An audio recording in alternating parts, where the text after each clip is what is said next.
Hi, and welcome to Facebook Live Q&A Wednesday. Sorry it took me a second. For some reason, my connection wasn't strong enough to make a live feed. But anyway, welcome to our day. We've got some interesting things to talk about. I've actually done a lot of research today. But really quick, I want to cover a couple of great things that are going on. You may have noticed that I've been posting a little bit about the Fillmore Fitness brand is expanding. And so I'm going to leak a little bit of information, but not too much because I don't want to give away exciting things before we're ready. We're kind of expanding into some other towns. So just keep that in mind. Pretty exciting things going on. We will let you know as soon as we're ready to tell you some information. But keep in mind, our goal here is to help as many people live a healthy lifestyle. And because we're a little different in how we approach health, which is, of course, you can't just do one pillar of the branch of healthy living. We approach it from both a nutrition, an exercise perspective, but we also include things like knowing that mental and emotional health is important, sleep, reducing stress, all those fun things. So pretty exciting things going on. So the big announcement is coming. However, for those of you that love Zumba and those of you that live in Moses Lake, Washington, really exciting things going on. Jackie Garza, super cute gal. She teaches an amazing class. I've done it a couple of times, even though I actually have two left feet. She's fabulous at it. Anyway, we are getting together and we are offering a very fun, we're going to call it the Summer Body Jumpstart. And that is happening starting next Thursday. I believe that's the 23rd of March. I'm coming up to do some measurements and some fun things. Anybody who wants to participate in that, I believe we're starting a half an hour before the actual Zumba class, which is 7:45 p.m. and that is held at Today's Generation Dance Studio. So for anybody who lives in Moses Lake, we're just kind of expanding into some other areas. And anyway, so Jackie and I are going to do a challenge. She's charging, it's an $8 entry fee, but she's going to have all kinds of exciting prizes, and it's actually going to be based on a percentage of body fat lost. So something that anybody can do. We're going to have some weekly recipes, challenges. We're going to add a little bit of strength training to your Zumba class because as those of you that have worked with me know that strength training builds a little bit of muscle, and muscle is necessary for optimum fat loss. So if you've got some questions, you can either jump over to Jackie's Facebook site, and I believe that she has her you can message her through Facebook or you can call her. She's got her phone number on there, or text her and ask some questions. But we'll be posting more on that very, very soon. Again, that starts on March 23rd. I'm super excited to come up and see everybody up there and get everybody excited. So great things going on. Today I wanted to talk about organic. I've had a lot of people ask about organic, and hi everybody, I see people hopping on there. I find organic interesting, and although it's a really great concept, doing some digging and also because my husband actually works in agriculture, I have a little more information and background on that than most people actually know. If you did some research and realize that the way that it's set up, it's based on some regulations that the USDA has set up, but not everybody knows how that's employed or what's involved. So I find it really fascinating to see how there's kind of some loopholes involved in that, and this, I'm going to give you kind of my opinion on how I feel about that, but ultimately it's up to you as to how you choose to look at organic foods. So let's just discuss what first, really quick. Organic just means obviously that it is organically grown. It's organically grown. It's kind of the opposite of what a GMO is, which is a genetically modified organism. So kind of keep in mind that has to apply to things that are living. But what I find fascinating about it is that, we look at genetically modified as, I get it, like we're trying to be against something that's synthetically designed or that has been changed so much that it doesn't work well with our systems and with our biology. So I can appreciate that. The downside to that is that, I think a lot of scare tactics are going on in the way that it's been described, and not enough people do their research or their homework to know exactly what's involved in that. If you look at what really is the regulations on that, I'm going to give you kind of a little bit of background on that, but think about the evolution of food. Hi, Brianna. Evolution of, things change over time anyway, depend upon their environment. So, there's a little bit of modified genetics going on when it comes to our produce and things like that, just dealing with the environment and the way that things exist today. So you kind of got to keep things lined up as to what is important about that. So again, I'm not even against organic. I just find that people aren't necessarily well informed as to what that means. So really quickly, there's a couple things that the USDA actually wants to kind of regulate. First of all, just because a product says organic does not mean that it is actually overseen by the USDA or that they've actually accredited it. You actually have to find a product that has the green seal on it that says that it has been certified organic. Okay, so just because it says organic does not necessarily mean that it's been certified by the USDA. Now, what that means, certified-wise, is that the farmer actually has to go in and have his farm or his produce or his product inspected. Whether that is, we're talking about, proteins, meats, cattle, things like that. Whichever we're talking about, everything has to be inspected, and that costs the farmer money to do that. And not only that, once the farmer decides that he has to go about it, he actually has to prove for 3 years that his farm has been organically treated for those 3 years before he can actually become certified. So not only that, because he has to pay for the inspector himself, he's obviously going to look for an inspector that has a little less stringent requirements than somebody who's very detailed, because of course he doesn't want to have to make a lot of changes that costs him money. So the reason why organic is more expensive is because it does cost the farmer right from the get-go to spend more money in order to follow the regulations that the USDA has set up. So that's number one. What the USDA requires as a regulation is that the product must be 95% or more organic ingredients. In other words, it has to be 5% or less of synthetic ingredients. Now, if you think about that, the downside to that is that it still can contain synthetic ingredients because, again, there's a little bit of wiggle room there. Now, a product might be certified USDA organic, but that might just be one of the ingredients included in there. So, really pay attention to the ingredients included in there that maybe the main product is, but what it's cooked in, cottonseed oil, start paying attention to some of those extra little things in there that actually may not be certified organic. So keep that in mind. That's number one. I have some notes written down here because there's a lot to it, and I wanted to make sure that I know what I'm talking about as I get going here. So the next thing, one of the big things that people appreciate is that organic food is not, you can't use synthetic pesticides. Now, okay, let's discuss that really quick. Here's the downside of that. Synthetic pesticides usually have some very stringent requirements. They're regulated. They've been tested, time tested. The downside to the natural, they still use pesticides. They're just not synthetic. So organics may have natural pesticides applied because, of course, they still can't. They have to be able to fight off the bacteria and the pests, obviously, that can attack the food. So some of the most toxic pesticides out there are natural pesticides. So again, you kind of have to find that balance of, okay, is what we're paying for really what we think it is? Again,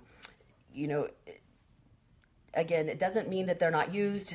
They can be. Also, it has nothing to necessarily, whenever farmers need to grow crops, they need to replace the fertilizers in the soil.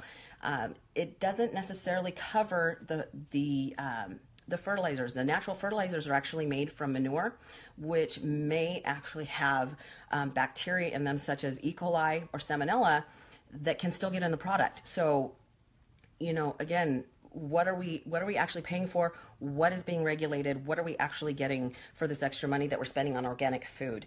The thing that also bothered me was that the certification process is a little murky. Not only does it depend on, you can't inspect every piece of fruit, every produce that comes out of that farm. And again, we kind of have to trust our farmers that they're doing the right thing. However, think about how much of our food is imported and what we actually are able to certify as organic there, they're certifying as it comes into the country, not as it's grown. So again, how much of that is actually really among the regulations that the USDA requires. So the other thing, and my husband works in the agriculture business, so he gets a little frustrated with, of course, the high priority that people place on organic. And I asked him what the one thing was that that he would say about organic food, and he said that the biggest downside is that there's really no good way of controlling disease when it comes to organic foods, because of the fact that synthetic pesticides are not used on there. So again, whole crops can be wiped out. The farmer, if they're not able to use what they need to in order to kill the pests, they may have whole crops that are wiped out just by one issue with mildew or with a pest or something to that effect. So cost wise, here's kind of my thoughts on the cost of organic. So I think the biggest thing for me is that when I'm working with someone who is really trying to work to live a healthier, better lifestyle, is that they don't tend to eat enough fruits and vegetables or whole foods as it is. If you really wait, and if you're trying to make that differentiation, start slow. It doesn't have to be organic. Let's just eat healthier and cleaner, because really the only true way to get organic food is to grow it yourself. And that's absolutely an option. I don't know how many of you have time to do such, but you can grow your own produce, your own fruits and vegetables. Again, that's the only true way to make sure that you know what you're eating. But if the cost is worth it to you, absolutely. That's absolutely your choice. Again, the downside to that is that you can't guarantee that it just because it says organic does not mean it's a healthier, better tasting, better food for you. That it doesn't necessarily make it more nutritious. And if just because it says organic, a processed food is still a processed food, even if it's made with organic ingredients. So again, we kind of have to balance what we're talking about here. So hopefully that gives you a little more information on that. I'm going to tell you that for the most part in my family, we try to make really good choices when it comes to where we purchase our food, where it's coming from. Of course, local is our best option. We want to support our local community and economy.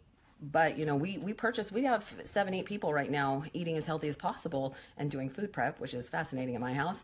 So sometimes, we can't always purchase a super expensive option because of the cost.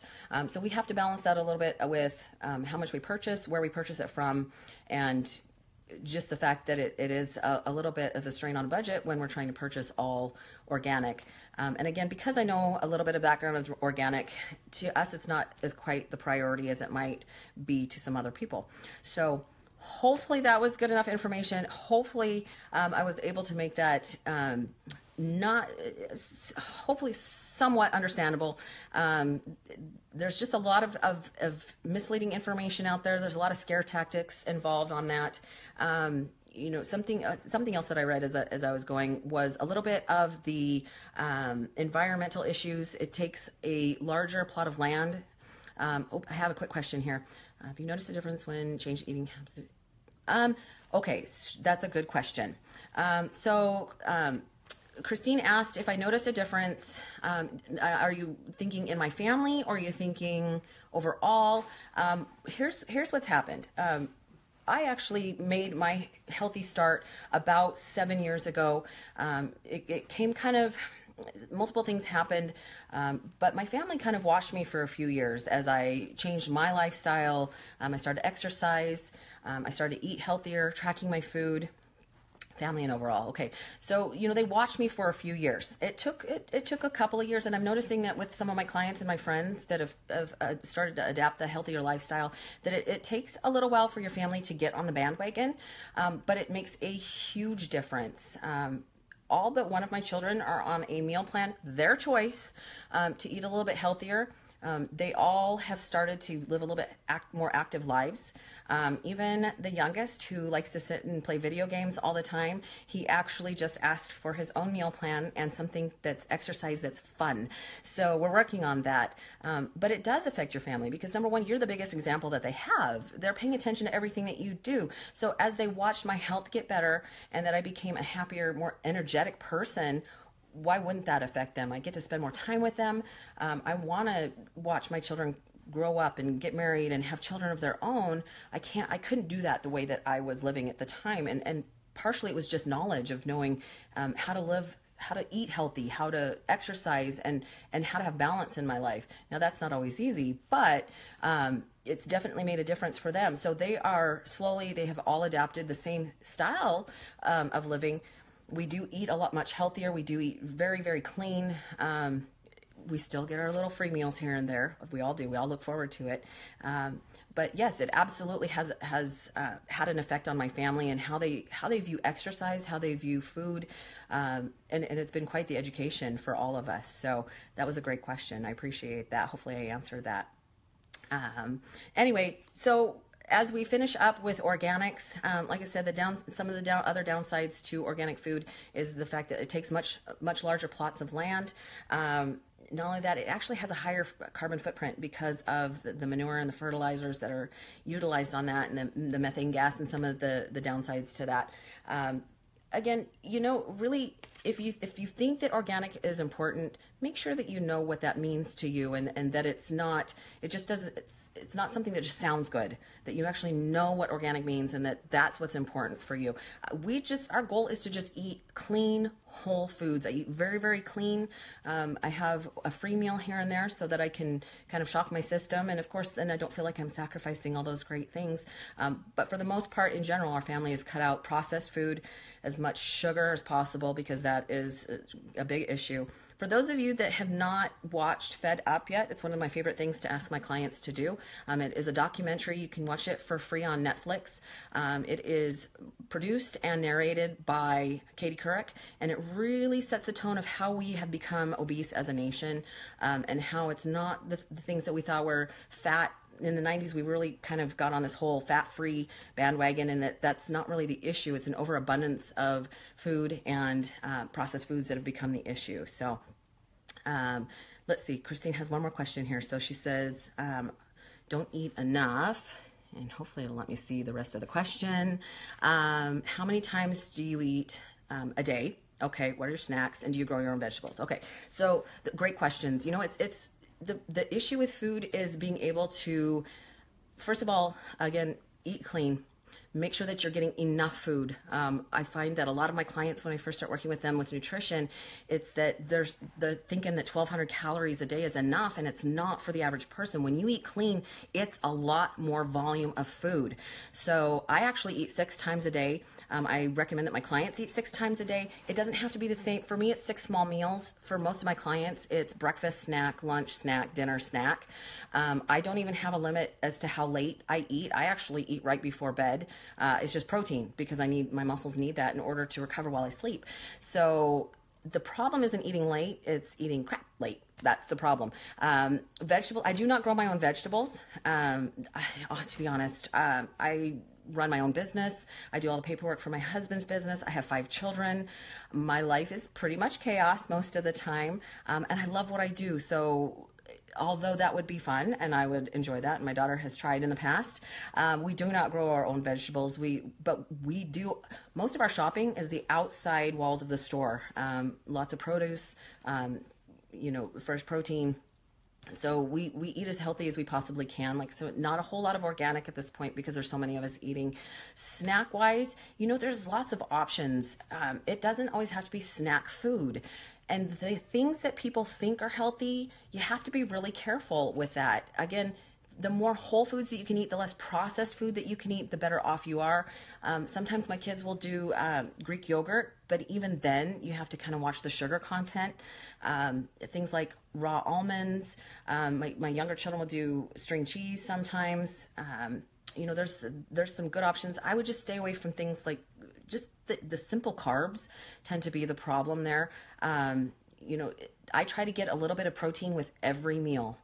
Most women especially don't get enough protein. Not only, again, that's a whole other subject for another day, but most people don't get enough protein. Protein is a thermogenic nutrient. So it actually revs up your body when you eat that first. Even with fruit, if I'm having fruit, I usually eat a protein alongside that. Once in a while, if I'm struggling or if I'm at a dead run, I might get a protein shake as a snack. I'll have to come up with a great list and post that of some great snack options. But like I said, it doesn't have to, we make it a little too complicated. Just eat. I love a good chicken lettuce wrap, or, yeah, like I said, I tend to eat 6 distinct smaller meals during the day to get all the nutrition in that I need during the day. And the majority of what I get vitamin wise and supplement wise, I get most of my vitamins from the foods that I eat. I do supplement with a few things, especially if I find that I might be a little deficient in certain things like calcium and vitamin C. But that is how we live at our house. And like I said, all of us eat very, very clean. Our refrigerator is usually fairly full because what we eat is perishable. We don't have a whole lot of canned, processed frozen foods. If we do some frozen foods, they're probably vegetables that have been flash frozen so that the nutrients stay with them. So that is a great question. Thanks. I really appreciate that you guys are jumping in and asking some questions so that I can answer them. I love it. So anyway, next week, I actually have a special guest next week. I'm super excited. We will be doing 2 nights. Wednesday night will be our Q&A Wednesday. And if you have more questions, please feel free to message me because that's how I get most of my questions. And then Thursday night, I will have a special guest at 6 p.m. still. Just someone who is a very good friend of mine and how nutrition and fitness has affected her life for the better. So it's super excited to do that. Same night as the Zumba class. For those of you that want to do Zumba up in Moses Lake, it's going to be pretty exciting. Hi, Jackie. You totally missed it. I just totally talked about you. Anyway, have an incredible evening. Yeah, I had a great day. It's been wonderful. I'm going to go spend a little bit of time with my kids and get some work done. Have an incredible evening, and we'll do this again next week.